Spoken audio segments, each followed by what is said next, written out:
Genesis 19. The two angels arrived at Sodom in the evening, and Lot was sitting at the gateway of the city. When he saw them, he got up to meet them and bowed down with his face to the ground. "My lords," he said, "please turn aside to your servant's house. You can wash your feet and spend the night, and then go on your way early in the morning." "No," they answered, "we will spend the night in the square." But he insisted so strongly that they did go with him and entered his house. He prepared a meal for them, baking bread without yeast, and they ate. Before they had gone to bed, all the men from every part of the city of Sodom, both young and old, surrounded the house. They called to Lot, "Where are the men who came to you tonight? Bring them out to us, so that we can have sex with them." Lot went outside to meet them, and shut the door behind him, and said, "No, my friends, don't do this wicked thing. Look, I have 2 daughters who have never slept with a man. Let me bring them out to you, and you can do what you like with them, but don't do anything to these men, for they have come under the protection of my roof." "Get out of our way," they replied. "This fellow came here as a foreigner, and now he wants to play the judge. We'll treat you worse than them." They kept bringing pressure on Lot and moved forward to break down the door. But the men inside reached out and pulled Lot back into the house and shut the door. Then they struck the men who were at the door of the house, young and old, with blindness, so that they could not find the door. The 2 men said to Lot, "Do you have anyone else here, sons-in-laws, sons or daughters, or anyone else in the city who belongs to you?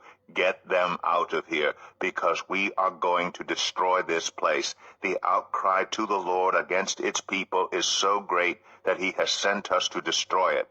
So Lot went out and spoke to his sons-in-law, who were pledged to marry his daughters. He said, "Hurry and get out of this place, because the Lord is about to destroy the city." But his sons-in-law thought he was joking. With the coming of dawn, the angels urged Lot, saying, "Hurry, take your wife and your 2 daughters who are here, or you will be swept away when the city is punished." When he hesitated, the men grasped his hand and the hands of his wife and of his 2 daughters, and led them safely out of the city, for the Lord was merciful to them.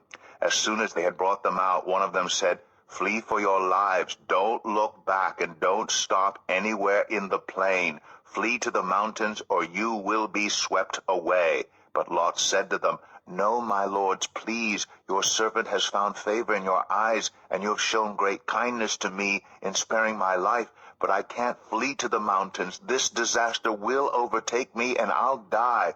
Look, here is a town near enough to run to, and it is small. Let me flee to it. It is very small, isn't it? Then my life will be spared."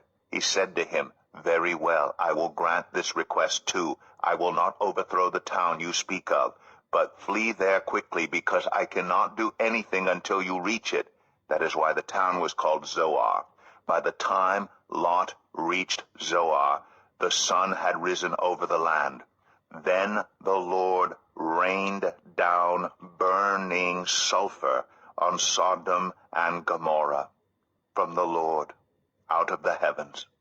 Thus he overthrew those cities and the entire plain, destroying all those living in the cities and also the vegetation in the land. But Lot's wife looked back, and she became a pillar of salt. Early the next morning, Abraham got up and returned to the place where he had stood before the Lord. He looked down toward Sodom and Gomorrah, toward all the land of the plain, and he saw dense smoke rising from the land, like smoke from a furnace. So when God destroyed the cities of the plain, he remembered Abraham, and he brought Lot out of the catastrophe that overthrew the cities where Lot had lived.